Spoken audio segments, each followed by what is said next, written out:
with the Leafs, the fact that we're starting games tomorrow, they haven't made any trades immediately out of the break because some deals are starting to go down, would suggest to me that they're praying they can win the next 2 or 3 games, which I don't think is a good strategy personally. I think that's fool's gold, but it would suggest to me what we might be moving towards between now and next Friday is not substantial moves, possibly the re-signing of a couple of these pending UFAs. And if that happens, then someone has been convinced within the hierarchy of Maple Leaf Sports and Entertainment this is a fluky offseason and they'll be fine next year. And that to me scares me. And I think it should scare Maple Leaf fans. Doesn't re-signing pending UFAs kind of scare you? It's like yes. If they're on your roster and you're in this position, why the re-signing of them? Like what? That's what I don't understand. Well, here's what I think, and maybe this is why you're starting to see some trades trickle out. Managers, as much as, guys who have skin in the game. Kyle Dubas is over there, all a bunch of general managers and that. But there's been a lot of time for general managers to formulate plans moving forward. Whether you're in it, whether you're out it, whether you're on the cusp. You probably had to meet with owners and figure out the plan to, for the next couple months and maybe the next couple years, depending on what you have to sell for your owner. There's a lot of time for these guys to formulate stuff. That's why you're right, Hayes. I'm surprised that, it wasn't announced today, but maybe the Leafs have something in the can, either good or bad or something moving. But I think you're going to see some moving lead up to the deadline. I say it every year, and I'm going to say it again this year. I feel like all hell could break loose at the deadline. It's possible. And this might be the year that actually I'm right on that. Maybe. But again, if we're focusing on the Leafs here, though, Noodles, then, again, and we don't know exactly what their plan is, and they're not going to tell us or talk to the public about it. But Tree Living knows it, Pelley knows it, ownership knows it. If the plan is, let's hope we can get in, that's not a plan. There's no plan there. If it's just, let's hope we can get in. If it is sold, which it could be, that, hey, we're better than our record would indicate. Our goalies have been banged up. Matthews took a while to get going. We've had some weird seasons with weird players. Our division's crazy good for some reason this year. We don't think that'll be consistent into the future. Let's just kind of ride this out, get to the finish line, reset, and try to go back at it next year. I don't love that plan. In fact, I really don't love that plan. But it would be a plan. It would be something that they've sold to ownership and maybe ownership is accepted. But that's what I'm bracing for. I could be wrong. I mean, maybe they trade McMahon and Lawton and Ekman-Larsson and they move off a couple other pieces and they bring in a ton of picks and prospects and say they're really going to reset the books and bring in a ton of collateral for other moves in the future, and they got to reload and restock the farm system, and this is their big 2 or 3 year plan. But I'm not holding my breath that that's going to happen. Dude, restock the farm system. That has to start from square one. I just want to go back to one comment.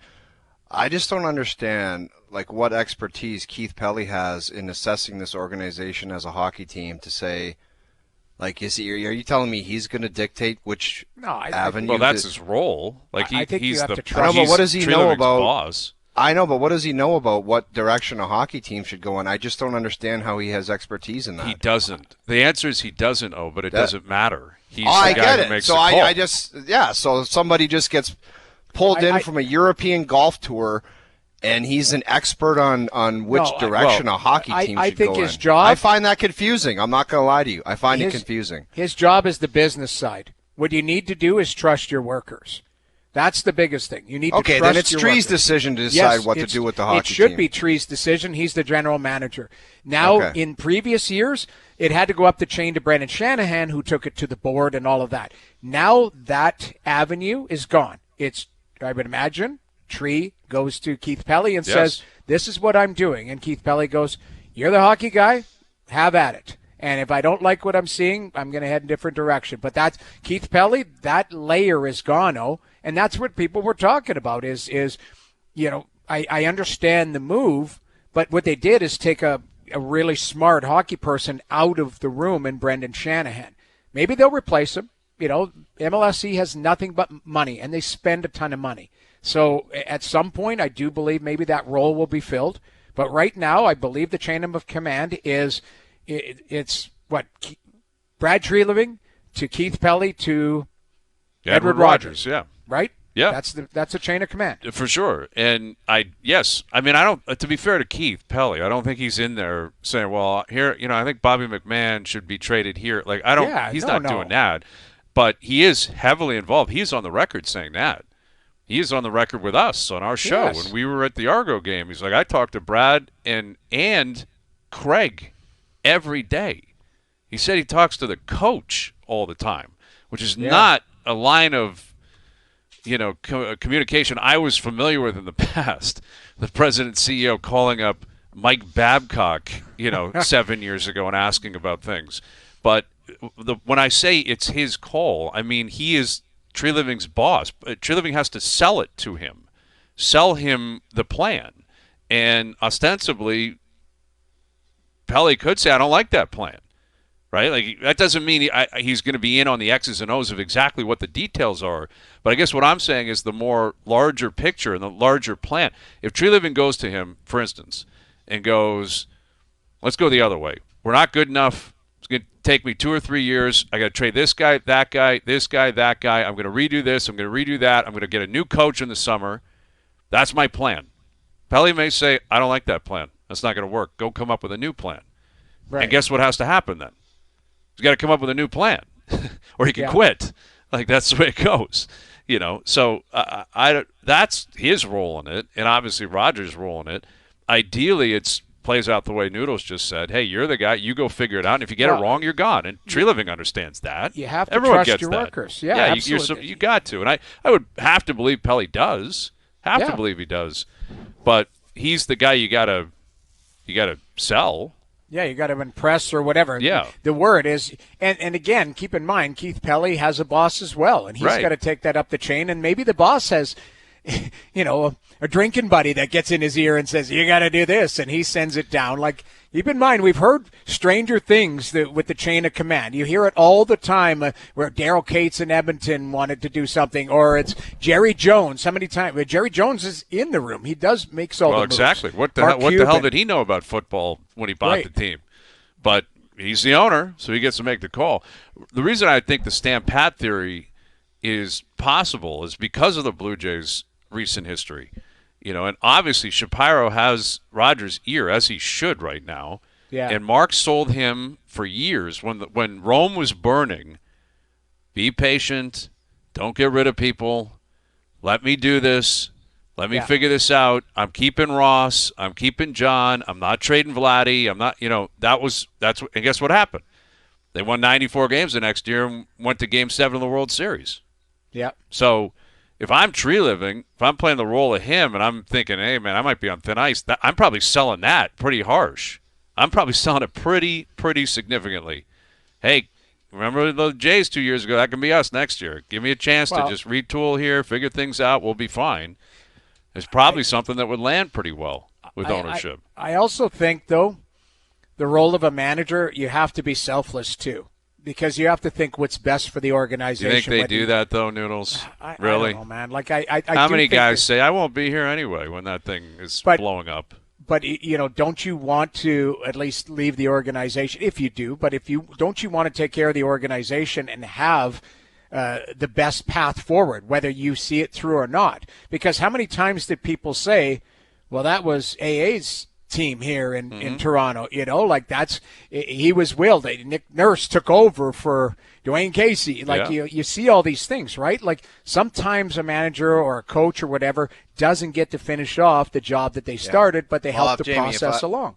If I was an owner or in another, I owned a bunch of sports team, and one GM had a crutch saying, look at that organization, it's a different sport, but I'll just do what the baseball team did, I'd have a hard time believing that. I would think that would just be a crutch, and you're just – because it's impossible just to say I can have a turnaround like that. Well, it really is. And it would just be – I don't know. Like, is that believable to say I can just turn – It seems very far-fetched. Yes, I hear you. Yes, it is. It's a crutch. And it likely would be. But again, it may not it may land, is what I'm saying. And I'm not saying this is happening, but the Jays literally went from 74 wins to 94 in the World Series, and they didn't change that much. Like they really didn't make a lot of. It was internal improvement. That was their big thing. I'm just telling you, if you think this team could turn it around and go to a Stanley Cup final, I'm sorry, you're sadly mistaken. So what if you were running the ship and you had full autonomy for the rest of this year up until Game 1 next year? What would your plan be? Well, I need some preparation to think what I was going to do, but on the fly, my first thing would be to go to Austin Matthews and say, "Are you okay if we're not that good for a couple of years or a year or whatever it's going to be?" Because that would be the first thing. If he says, "I'm not really into that," then you got a situation on your hands. Well, I'll go shorter term here. In the next 9 days, you've got to figure out two unrestricted free agents, right? And what you're going to do with them. Yeah, and that's what I said before, Jamie. If you're in this position with them on your roster, why do you see the value in retaining them and giving them more money than they're making right now and bringing them back? As much as I like Bobby McMahon and Scotty Lawton, everyone else who figured out that they just don't have it, they move pieces. The Boston Bruins traded Brad Marchand. So if you feel some attachment like you have to have Bobby McMahon and Scotty Lawton, you're insane. Well, unless they have a plan to move other players around those guys and keep them. That's the thing. Possibly, Jamie. But like I said, the Boston Bruins looked at their situation. They went to Brad and said, here's what we think. He said, not happening. So they said, see you later. Right. Now, you're right. But Boston also had, I'll call it the luxury because they were bottoming out. Hampus Lindholm was out. Charlie McAvoy was out. They were shutting players down left and right. So it was like, okay, now we're going to do this. Now the captain's got to go because we are going to tank the rest of this season and try and go back at it next season. Okay, the Leafs are in a more difficult situation because they're fully healthy and they're not that good. But you're right. I'm not arguing with you about that. You're absolutely right. I was just about to say the Leafs are in a tougher position because they aren't shutting people down. They're outside. Chris Tanev's skating. Maybe, I don't know if he's playing. I don't know what the situation is. But outside of that, I believe, are they not pretty healthy? Yeah, I believe so. I mean, presuming Willie's fine. I love Chris Tanev, guys. He's a heart and soul guy. He's a shutdown D. He was fantastic last year. But if you truly are expecting him to have all that time off and come back after this break and be the guy that digs them out of this ditch, I think it's a lot to ask. It could happen. It could somehow miraculously happen. And I'm sorry if I'm sounding pessimistic, but I've watched it for 50-something games. You kind of get an idea what you've got here.